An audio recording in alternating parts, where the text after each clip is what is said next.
समस्याएं हर रोज होती है। समाज जीवन में लोगों की अपनी व्यक्तिगत भी, कुछ सामाजिक भी, कुछ जेन्युइनली प्रशासनिक समस्याएं भी निकल के आती रहती है और इन तमाम समस्याओं का समाधान हो, इसका निराकरण हो, इसी के लिए हम लोग भी दिन रात एक करके लोगों की सेवा में ही लगे रहते हैं। जैसे आप हर समस्या को उठा के जागरूक करने का काम कर रहे हो, ऐसी जो हमारी भूमिका है उसको हम लोग भी ईमानदारी से कर रहे हैं। कल 370 जो पटवारियों की लिस्ट आई है, लगता है सरकार भ्रष्टाचार को लेकर भी जो है एक बात ध्यान में रखने की है, बहुत हो चुका है, अब बख्शने के मूड में नहीं है सरकार। और जैसे मैंने भी एजुकेशन डिपार्टमेंट में साफ निर्देश दिए अधिकारियों को कि देखो भैया, आलस से त्याग दो और इधर उधर की बात भी नहीं, बहाने भी नहीं, काम करिए। और माननीय मुख्यमंत्री जी तो साहब का काम या घर, वीआरएस लीजिए, घर जाइए। इसलिए जो 3 गुना ज्यादा स्पीड से बात होने की जो आजकल बात है, उसका सीधा कारण यही है कि लोगों को परेशानी क्यों, किस लिए। और ऑनलाइन सिस्टम को भी हम लोग बढ़ा रहे हैं। अब कई बार दिक्कत क्या होती है, यहाँ भी जेन्युइन समस्या आपके सामने भी आप देख रहे हो, फोन नंबर तक भी मुझे लिखना पड़ रहा है।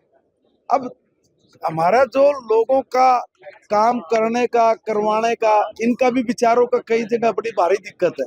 अब हर आदमी का फोन चाहे पढ़ा लिखा है, अब पढ़े लिखे आदमी आप फोन करवा रहा है, एक ही बात को 25 बार रिपीट कर रहा है, मेरा ये है, मेरा वो। कई बार होता है क्या, समस्या इतनी होती है और उसका जो परिदृश्य है वो इतना बड़ा बना के बता दिया जाओ है कि इतना बड़ा वो होता नहीं। 1 सेकंड के काम के लिए आदमी कई बार इस तरह से भूमिका बना के बोल देते हैं, मगर वो उनका है, वो भी दुख में बोलते हैं, वो कोई उनको चाहो ऐसा नहीं है, मगर वो जो दुख में बोल रहे हैं, वो दुख क्यों आया, वो प्रशासनिक लेवल पे अगर वो दुख आता है तो वो बंद हो, वही चाह रहे। कल सीएम साहब ने डीसीएसपी की मीटिंग ली और ये कहा कि आप सरकार का चेहरा हो, पब्लिक की समस्याएं दूर करो, उनकी अपेक्षाएं। आपको लगता है अफसरों पे असर हो रहा है? बिल्कुल हो रहा है, डेफिनेटली हो रहा है। देखिए, पहले कभी कोई बैठता नहीं था, अब समाधान शिविर के अंदर भी जितनी समस्याएं आती है, तो मैंने एक दिन पूछा कि भाई कितनी समस्याओं का समाधान आप लोगों ने किया है, और उसमें मैंने चेक करने के लिए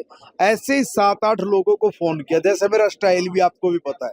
और आप कल्पना करेंगे, उसमें से 5 लोगों ने कहा कि सर हमारा काम हो गया, 3 लोगों ने कहा कि सर हमारे पास फोन आया था, वो कह रहे कि करेंगे, अब पता नहीं करेंगे नहीं करेंगे, अगला शब्द भी ये था उनका, मगर उनके पास फोन गया। इस तरीके की बात देखिए, प्रोसेस में जब कोई चीज डल जाती है, स्वाभाविक बात है कि उसके ऊपर प्रशासनिक अधिकारी भी काम करने की मंशा से ही आगे बात को बढ़ाता है। फिर भी कहीं अगर कोई इस तरह की बात आती है तो मैं भी प्रशासन के लोगों से भी आप के चैनलों के माध्यम से कहूंगा कि देखिए भैया, ढुलमुल रवैया छोड़िए, जो काम तत्काल में करने का होने का है उस पे देरी क्यों, ये देरी बंद करिए और ईमानदारी से सब लोग आगे बढ़े, काम करें, समस्याओं का समाधान करने के लिए हम सब लोग हैं।